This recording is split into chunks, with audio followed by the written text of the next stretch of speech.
Hello everyone, this is Sakshi Vaishnoi and welcome to Magnet Brains. So students, अब हम क्या पढ़ने वाले हैं? अब हम पढ़ेंगे सोर्सेज ऑफ एनर्जी। इसके पहले वाले लेक्चर में हम लोगों ने मीनिंग ऑफ एनर्जी पढ़ा था। आई होप सो कि आप लोगों को एनर्जी का मतलब अच्छे से समझ में आ गया। हमने कुछ रियल लाइफ एग्जाम्पल्स के साथ में समझा था एंड आई होप कि आप लोगों को अच्छे से क्लियर हो गया होगा। अब हम सोर्सेज ऑफ एनर्जी पढ़ते हैं, ठीक है। इसका मतलब क्या हुआ कि हमें एनर्जी कहाँ कहाँ से मिलती है, वो हम लोग इस लेक्चर में पढ़ेंगे, ठीक है। क्या सोर्सेज होते हैं, किस किस डिफरेंट वे में जो है एनर्जी हमें मिल सकती है, कहाँ कहाँ से मिल सकती है। ओके, सो ब्रॉडली हमने जो है हमारा जो सोर्सेज ऑफ एनर्जी है उसे 4 पार्ट्स में डिवाइड किया है।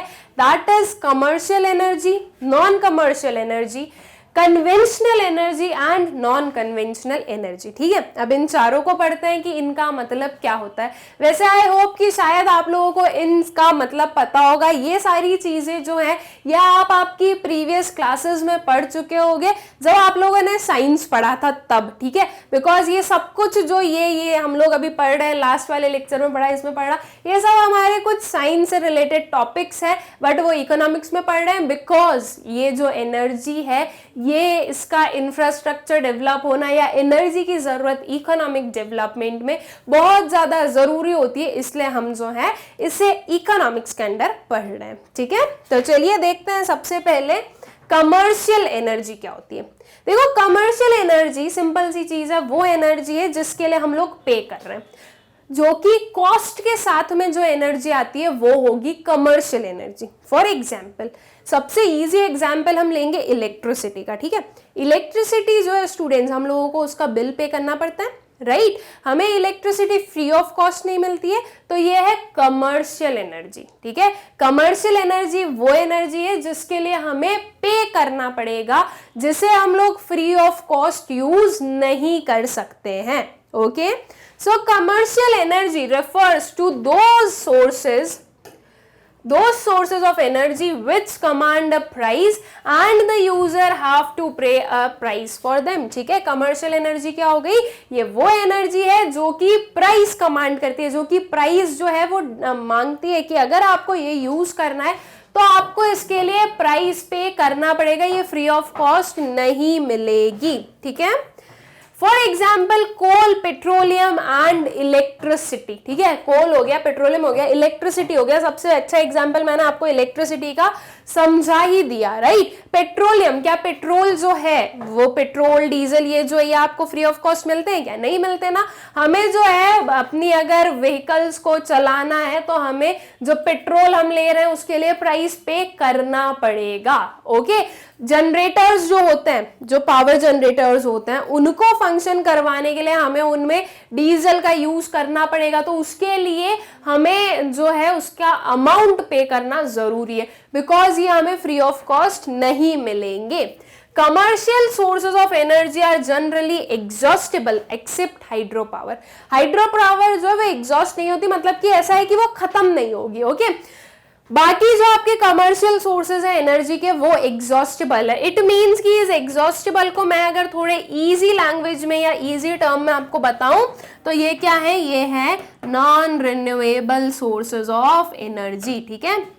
इसे हम वापस रिन्यू नहीं कर सकते, ये जो है ये खत्म हो जाएंगे, ओके। इनका हम बहुत ज्यादा ऐसे अनलिमिटेड वे में यूज नहीं कर सकते। ये जो कमर्शियल एनर्जी या कमर्शियल सोर्स ऑफ एनर्जी है, इसमें आपको जो सोर्सेज मिल रहे हैं ये सारे लिमिटेड क्वांटिटी में हैं। एक टाइम के बाद में इनका एक्सटिंग्विशन हो जाएगा, ये एक्सटिंक्ट हो जाएंगे और फिर हमें ये सोर्सेज नहीं मिल पाएंगे। इसलिए हम जो है अब हमारी जो कंट्री है या हमारी जो वर्ल्ड है वो commercial energy, commercial sources of energy से कन्वर्ट कर रही है कहीं हमारे जो रिन्यूएबल सोर्सेज है वहां पर, ठीक है। ये जो नॉन रिन्यूएबल है इससे हम लोग शिफ्ट करना चाहते हैं रिन्यूएबल सोर्सेज पर।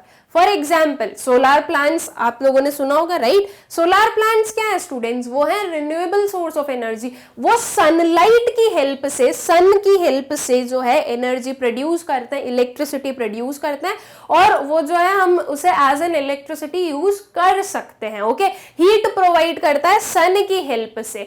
और वही सेम चीज अगर हम नॉन रिन्यूएबल सोर्सेज से ले रहे हैं तो भी इलेक्ट्रिसिटी जी प्रोवाइड कर रहा है, ठीक है, हीट प्रोवाइड कर रहा है। तो ऐसे जो है हम शिफ्ट कर रहे हैं। हम विंड मिल्स देखते हैं, ये क्या है, ये रिन्यूएबल सोर्स ऑफ एनर्जी है, ठीक है। तो हम लोग जो है अपना नॉन रिन्यूएबल से रिन्यूएबल सोर्सेज पर शिफ्ट होना चाहते हैं, ताकि जो हमारे जो नॉन रिन्यूएबल सोर्सेज है वो एक्सटेंड ना हो और हमारी कंट्री की जो रिक्वायरमेंट है वो फुलफिल होती रहे। ओके, सो कमर्शियल एनर्जी बहुत ही इजी सा कंसेप्ट था, आई होप कि क्लियर हो गया होगा। ये वो एनर्जी है जिसके लिए हमें पे करना पड़ता है। अब देखो, एक जो कंफ्यूजिंग चीज आएगी कमर्शियल एनर्जी में, हम लोगों ने ये पढ़ लिया, इसमें हम लोगों ने देख लिया कि ये क्या है, एग्जॉस्टिबल है। ओके, दैट मीन्स ये नॉन रिन्यूएबल है। और साथ ही साथ हम ये भी बोल रहे हैं कि सोलर प्लांट्स, विंड मिल्स, इनका यूज करना स्टार्ट कर रहे हैं, ताकि ये जो रिन्यूएबल सोर्सेज का यूज करेंगे तो हमें जो है हमारी जो इलेक्ट्रिसिटी, आई शुड से हमारी जो एनर्जी कंजम्पशन है या एनर्जी के जो सोर्सेज हैं वो एक्सटेंड नहीं होंगे, राइट। तो वो जो है क्या वो नॉन कॉस्ट के साथ में आएंगे? क्या हमारे पास में जो सोलर एनर्जी से जो चीजें क्रिएट होती है क्या वो नॉन कॉस्ट से आती है? क्या उसमें हमें कोई कॉस्ट नहीं देना पड़ता है? देना पड़ता है। देखो, उसका इन्वेस्टमेंट, हम उस पर हमें इन्वेस्टमेंट करना पड़ेगा उसे पूरा सेटअप करने के लिए, उसे पूरा इंस्टॉल करने के लिए, लेकिन उतना कॉस्ट नहीं जितना इसमें होगा, ठीक है। और वैसे ज्यादा यूज जो वो कमर्शियल एनर्जी का किया जाता है, बिकॉज जो ये हमारे रिन्यूएबल सोर्सेज हैं ये अपने साथ में उनके अलग ही डिसएडवांटेजेस लाते हैं। तो वो डिसएडवांटेजेस के कारण जो है यूजुअली जो बिग कंपनीज वगैरह है, जो इंडस्ट्रीज वगैरह है, वो कमर्शियल एनर्जी को यूज ज्यादा करती है, बिकॉज इन्हें चाहिए फास्ट वर्किंग। तो ये जो है उन चीजों का ज्यादा यूज करते हैं इनका, ठीक है। और कमर्शियल एनर्जी जो है स्टूडेंट्स, वो यूजुअली आपको इंडस्ट्रियल एरियाज में बिल्कुल सबसे ज्यादा वहां पर यूसेज दिखेगा। वैसे तो हमारे रेसिडेंशियल एरियाज में भी होता है, जैसे कि हम लोग इलेक्ट्रिसिटी बिल पे कर रहे हैं, ये कमर्शियल एनर्जी है। ओके, फिर आता है नॉन कमर्शियल एनर्जी, इसका अपोजिट हो जाएगा। कमर्शियल में क्या था, ये वो सोर्स ऑफ एनर्जी था जिसमें हमें कुछ अमाउंट पे करना पड़ता है। और नॉन कमर्शियल एनर्जी क्या है, ये वो सोर्स ऑफ एनर्जी है जो कि हमें फ्री ऑफ कॉस्ट मिलती है, ठीक है। अब ऐसी कौन सी एनर्जी जो फ्री ऑफ कॉस्ट मिलती है, चलिए देखते हैं। So non-commercial energy consists of those sources of energy which generally do not command a price. For example, firewood, agricultural waste and dried dung. ठीक है, क्या इसमें कोई भी हमें अमाउंट पे करना पड़ रहा है? नहीं। ये सबसे ज्यादा यूज कहाँ होता है? रूरल एरियाज में, राइट। जो रूरल पीपल होते हैं, जो रूरल पुअर पीपल होते हैं, वो इनका ज्यादा यूज करते हैं। रीजन कि कमर्शियल एनर्जी का यूज करेंगे तो उसके साथ में उसकी आती है प्राइस पे करनी पड़ेगी, और प्राइस पे करने के लिए इनके पास में इतनी इनकम नहीं होती है। तो जो ये लोग होते हैं, और यूजुअली रूरल एरियाज जो होते हैं, वहां पर ये आपको non commercial sources of energy जो होते हैं वो बहुत ही इजीली अवेलेबल हो जाते हैं, इसलिए इनका जो है यूज ज्यादा किया जाता है। Non commercial sources are generally renewable, ठीक है। एग्रीकल्चर वेस्ट है, उसको यूज करने से वो एक्सटेंड नहीं होने वाला, राइट। एग्रीकल्चर वेस्ट है, एग्रीकल्चर किया गया, प्रोडक्शन किया गया, जो रेस्ट ओवर था, जो रेसिड्यू था, वो यूज कर लिया एज सोर्स ऑफ एनर्जी। फिर दूसरी क्रॉप सो की, फिर से उससे जो वेस्ट आया वो यूज कर लिया। तो ये जो है ये एग्जॉस्ट नहीं होगा, ये रिन्यूएबल है, ये रिन्यू हो सकता है, राइट। ये बार बार हमें मिल सकता है, इसका एंड नहीं होगा, ये अनलिमिटेड जो है सोर्सेज हैं हमारे पास में, राइट। बट इसमें भी हम देखें तो जो फायर वुड है, मतलब कि जो वुड से हम लोग जो फायर लगा रहे हैं स्टूडेंट्स, ये जो वुड है ये तो एक्सटेंड हो सकता है। इफ हम रेगुलर बेसिस पर जो है ट्रीज कट करते रहे तो जो हमारी कंट्री है उसमें ट्रीज की कमी हो जाएगी और ये भी एक्सटेंड हो जाएगा, राइट। तो इसीलिए यहाँ पर हमने जनरली रिन्यूएबल बोला, ये नहीं बोला है कि बिल्कुल रिन्यूएबल ही होते हैं। हम लोगों ने जनरली यूज करके क्या बोला कि मोस्ट ऑफ द केसेस में रिन्यूएबल होते हैं और काफी एक्सटेंड तक रिन्यूएबल होते हैं, जब तक उनका बहुत ज्यादा ओवर यूज ना हो जाए तब तक, ठीक है। तो non commercial sources are generally renewable. These are generally available free of cost as they are found in nature or forest. ठीक है, ये free of cost क्यों है? Because ये हमें nature provide कर रहा है, ठीक है, हम लोग नहीं बना रहे, ये नेचर प्रोवाइड कर रहा है। अब जो कमर्शियल सोर्सेज थे उसमें हमें बनाना पड़ रहा है, ठीक है, कोल की हेल्प से जो है और जो है एनर्जी बनाई जा रही है, तो उसमें हम लोग एनर्जी बना रहे हैं, वो ह्यूमन मेड एनर्जी, और जो ह्यूमन मेड एनर्जी है वो प्राइस के साथ में आएगी। वही जो नॉन कमर्शियल एनर्जी है वो हमें नेचर से मिल रही है, इसलिए यहाँ पर कॉस्ट जो है वो नहीं होता है, ठीक है। नेचर जो है वो हमें सब कुछ फ्री ऑफ कॉस्ट देता है, बस वो ये डिमांड करता है कि आप नेचर का अच्छे से ध्यान रखो, ताकि नेचर भी जो है वो आपको प्रॉपर वे में हर एक चीज प्रोवाइड करता रहे। लेकिन आज की कंडीशन और आज की सिनेरियो में हो क्या रहा है, हम लोग नेचर का ध्यान नहीं रख रहे हैं, सिर्फ और सिर्फ हम क्या कर रहे हैं, नेचर से डिमांड कर रहे हैं। तो अल्टीमेटली एक टाइम आएगा जब नेचर भी आप लोगों को जो प्रोडक्ट्स है वो सप्लाई करना बंद कर देगा। इसलिए जरूरी है कि हम जो है नेचर का अपनी ध्यान रखें, ठीक है। More than 60% of Indian households depend on traditional sources of energy for meeting their regular cooking and heating needs, ठीक है। जो रूरल हाउसहोल्ड्स है या जो इंडियन हाउसहोल्ड्स है, रूरल नहीं, यहाँ पर हम इंडियन हाउसहोल्ड्स बोलेंगे, उसमें मोर देन 60% पॉपुलेशन हमें ऐसी दिखेगी जो कि ये जो हीट की नीड्स हैं, जो कुकिंग वगैरह है, इसके लिए जो नॉन कमर्शियल सोर्सेज हैं इन्हें यूज करती हैं, ठीक है, इन्हें यूज किया जाता है। ओके, सो जो non commercial source of energy है, हम बोलेंगे कि ये भी हमारा काफी इंपॉर्टेंट सोर्स ऑफ एनर्जी है, बिकॉज जो बहुत ही ज्यादा बेसिक नीड्स हैं जो कि नॉन कमर्शियल सोर्सेज से फुलफिल हो सकती है, उसमें इंडियन हाउसहोल्ड्स नॉन कमर्शियल का ही यूज करते हैं, बिकॉज कमर्शियल जो है वो उसके साथ में प्राइस लेकर आती है। ओके, सो आई होप कि कमर्शियल और जो non commercial sources of energy है आप लोगों को क्लियर हो गया होगा। जो non commercial source of energy है स्टूडेंट्स, ये इंडस्ट्रीज यूज नहीं करती है, रीजन कि वो इतने स्लो प्रोसेस पे वर्क नहीं कर सकती, राइट। ये जो एग्जांपल्स है इनके बेसिस पर अगर वो वर्क करने लगे तो उनका प्रोडक्शन प्रोसेस बहुत ज्यादा डिले हो जाएगा,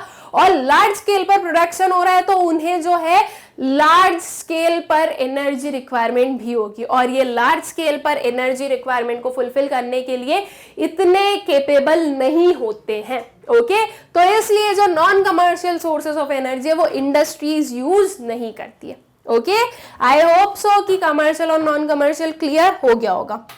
फिर आता है हमारा कन्वेंशनल सोर्सेज ऑफ एनर्जी। अब कन्वेंशनल सोर्सेज क्या है? So conventional sources of energy refer to sources of energy which are in use since long and can be stored, ठीक है। कन्वेंशनल सोर्सेज में वो सोर्सेज आएंगे स्टूडेंट्स जो कि हम स्टोर कर सकते हैं, ऐसी एनर्जी को जिसे हम स्टोर कर सकते हैं, ओके, और काफी लंबे टाइम तक यूज भी कर सकते हैं। For example coal and oil, oil को आप स्टोर करके रख सकते हो, अगर उसकी जो भी प्रॉपर मेजर्स है उसके साथ में स्टोर करके रखो, आप इजीली उसे स्टोर कर लोगे। कोल को आप स्टोर करके रख सकते हो और फिर जो हो आप उसका फर्दर यूज कर सकते हो जिस भी चीज में रिक्वायरमेंट है, right. Such sources are non-renewable sources of energy। ये क्या है, ये क्या होते हैं? यूजुअली जो कन्वेंशनल सोर्सेज होते हैं ये नॉन रिन्यूएबल होते हैं, मतलब कि ये बार बार जो है हम उन्हें नहीं बना सकते। एक बार आपने एक जो कोल का पीस है उसको आपने एक बार यूज कर लिया तो आप वही पीस को आप वापस यूज नहीं कर सकते हो, ठीक है। अब जो आपको दूसरा यूज करना पड़ेगा, so this is what we call non renewable sources of energy, उसे हम वापस रिन्यू नहीं कर पाएंगे। Okay, even today most of the industries of the world make use of coal and oil in industries। आज की डेट में भी जो वर्ल्ड में जो मोस्ट ऑफ द इंडस्ट्रीज है, मतलब कि मेजॉरिटी इंडस्ट्रीज जो हैं वो कोल और एनर्जी पर बेस्ड है। ओके, कोल एंड ऑयल को यूज करती है as a source of energy, मतलब कि ये जो दूसरे सोर्सेज हैं, जो रिन्यूएबल सोर्सेज हैं, उन पर डिपेंडेंट कम है हमारी जो most of the majority of industries हैं वो। उसका रीजन है स्टूडेंट्स कि ये कोल ऑयल से क्या हो रहा है, जल्दी प्रोडक्शन हो रहा है, उनका जो है डिले नहीं हो रहा है और वो इजी प्रोडक्शन कर पा रहे हैं, ठीक है। वहीं अगर वो रिन्यूएबल सोर्सेज पर जाएंगे तो उन्हें उसके साथ में रिन्यूएबल सोर्सेज के साथ में उसके अपने डिसएडवांटेजेस भी आते हैं, ठीक है, तो इसलिए वो चीजें अवॉइड की जाती है। Both commercial and non-commercial sources of energy are known as conventional sources of energy, ठीक है। मतलब कि हम ये बोल सकते हैं कि जो conventional source of energy है उसके दो पार्ट्स हैं और वो है हमारा commercial और non-commercial source of energy, ठीक है। अब यहाँ पर हमने बोला है कि ये जो sources है ये non-renewable sources आते हैं और हमने ये भी पढ़ा है कि जो नॉन कमर्शियल सोर्सेज हैं उसमें वो जनरली रिन्यूएबल होते हैं, राइट। तो ये कॉन्ट्राडिक्ट कर गया है। तो देखो जनरली रिन्यूएबल बोला है, ये नहीं बोला है कि हर एक जो है वो रिन्यूएबल ही होगा, ओके। तो जो रिन्यूएबल नहीं है, जो नॉन रिन्यूएबल सोर्सेज हैं वो यहाँ पर यूज होने वाले हैं। और वैसे तो जैसे कि फायरवुड है, वो एक टाइम के बाद में आप उसको थोड़ी ना रिन्यू कर सकोगे, राइट। तो वो ऐसे जो चीजें हैं, ऐसे जो सोर्सेज हैं वो आपके कन्वेंशनल सोर्सेज ऑफ एनर्जी का पार्ट होने वाले हैं, ओके। सो आई होप कि कन्वेंशनल सोर्स ऑफ एनर्जी जो है ये भी आप लोगों को क्लियर हो गया होगा। और फिर आता है हमारा लास्ट जो सोर्स है, that is non conventional sources of energy, ठीक है। अब ये क्या हो गया, non conventional sources of energy refer to the sources of energy which have come into use only, ठीक है। ये वो सोर्सेज हैं, ये शायद यहाँ पर कुछ पॉइंट मिसिंग है लेकिन मैं आपको एक्सप्लेन कर देती हूँ ये क्या है। ये वो सोर्सेज ऑफ एनर्जी है जो कि बहुत ज्यादा लंबे टाइम तक हम लोग उसे यूज नहीं कर सकते और बहुत ज्यादा लंबे टाइम तक हम उसे स्टोर कर भी नहीं रख सकते हैं, ठीक है। इन्हें हम बोलते हैं non conventional sources of energy. For example solar energy, wind energy, geothermal energy, biogas and tidal power, ठीक है। ये कुछ एग्जाम्पल है। अब देखो इसमें मैं आप लोगों को एक एक्सप्लेन कर देती हूँ। सोलार एनर्जी जो है आप उसे स्टोर करके नहीं रख सकते हो। देखो इसका सिंपल सा एग्जाम्पल ये लो कि मान लीजिए कि आपके घर में जो है सोलार पावर यूज होती है इलेक्ट्रिसिटी के बेसिस से नहीं, जो हमारा पानी गर्म करने के लिए, ठीक है। मतलब कि जो गीजर है वो इलेक्ट्रिसिटी से नहीं चलाकर हम सोलार एनर्जी से उसे ऑपरेट कर रहे हैं, ठीक है। तो देखो क्या होगा उसमें, जब तक धूप रहेगी, जब तक सनलाइट रहेगी, वो पानी आपका गर्म रहेगा। जिस दिन सनलाइट आई, जिस दिन सन आया है, जिस दिन सनराइज हुआ है, उस दिन तो आप लोगों को गर्म पानी मिलेगा। लेकिन जैसे कि बारिश वगैरह होती है तो जो सन होता है वो कई बार नहीं भी हमें दिखता है, राइट। ऐसे डेज भी होते हैं कि पूरे दिन जो है हमें सनलाइट नहीं दिखी हो, या जो है हमने देखा कि आज सनराइज नहीं हुआ हो। तो उन केसेस में उस दिन के लिए आपका जो पानी है, जो आप लोग हॉट वाटर यूज करते हो एज एन, जो आपने सोलार प्लांट वहां पे इंस्टॉल करके रखा है, तो वो पानी जो है वो उस दिन गर्म नहीं हो सकेगा, राइट। रीजन, बिकॉज सोलार जो है, सोलार प्लांट जो है वो सन से चलता, सन लाइट ही नहीं आई तो वो उसने अपना वर्क ही नहीं किया, तो इसे हम स्टोर नहीं कर पाए, राइट। अगर हम इसे स्टोर कर पाते, अगर हम सोलार प्लांट जो सोलार एनर्जी है अगर हम उसे स्टोर कर पाते तो जिस दिन सन नहीं होता उस दिन भी तो हमारा पानी गर्म मिलता हमें, राइट। लेकिन ऐसा नहीं होता है, बिकॉज ये आपको शो कर रहा है, ये एक एग्जाम्पल आप लोगों को मैंने दिया ताकि आप लोगों को क्लियर हो कि ये जो एनर्जी है इसे हम स्टोर नहीं कर सकते हैं, ठीक है। जब तक सन रहेगा तब तक ये एनर्जी रहेगी, जब सन नहीं रहेगा ये एनर्जी नहीं रहेगी। सो अल्टीमेटली ये जो कुछ सोर्सेज हैं हमारे एनर्जी के, या जो non conventional sources of energy हैं, ये इसे हम लोग स्टोर नहीं कर सकते। और ये इसका एक मेन डिसएडवांटेज है कि जब हम इसे स्टोर नहीं कर सकते तो इसे जो बिग बिग इंडस्ट्रीज है वो यूज नहीं करती है, क्योंकि अगर विंड नहीं चली तो विंड मिल है वो रोटेट नहीं करेगा और उससे जो है एनर्जी नहीं बन पाएगी, राइट। सो उसकी वजह से क्या हुआ, उसकी वजह से हुआ कि एक इंडस्ट्री को इलेक्ट्रिसिटी नहीं मिल पाई या एनर्जी नहीं मिल पाई, राइट। सो इसके लिए जो इंडस्ट्रीज है वो यूज करती है कन्वेंशनल सोर्सेज, जिससे कि उनके पास में 24 आवर्स जो है पावर सप्लाई चलती रहे, okay. Such sources are renewable resources of energy, ठीक है। ये जो सोर्सेज हैं ये रिन्यूएबल सोर्सेज हैं एनर्जी के, इन्हें हम रिन्यू कर सकते हैं, राइट। बिल्कुल सीधी सी बात है, ये हम नेचर से ले रहे हैं, नेचर की जो पावर है उसको यूज कर एनर्जी बना रहे हैं, तो नेचर की जो पावर है वो खत्म नहीं होगी, इसलिए ये रिन्यूएबल सोर्स है। Being the tropical country, India has almost unlimited potential for producing these types of energy, ठीक है। इंडिया के पास में जो है अनलिमिटेड पोटेंशियल है कि वो इस काइंड की एनर्जी जो है वो बना सकता है, लेकिन प्रॉब्लम वही आती है कि इनके साथ में आते हैं इनके डिसएडवांटेजेस। इसलिए जो ये हमारे non conventional sources of energy है, इन्हें जो बिग इंडस्ट्रीज हैं, जो एक मेजॉरिटी पॉपुलेशन है वो यूज करना नहीं चाहती है, okay. Though these types of energy resources are inexhaustible, a lot of problems are faced in harnessing them and storing them, besides the problem of heavy cost and management, ठीक है।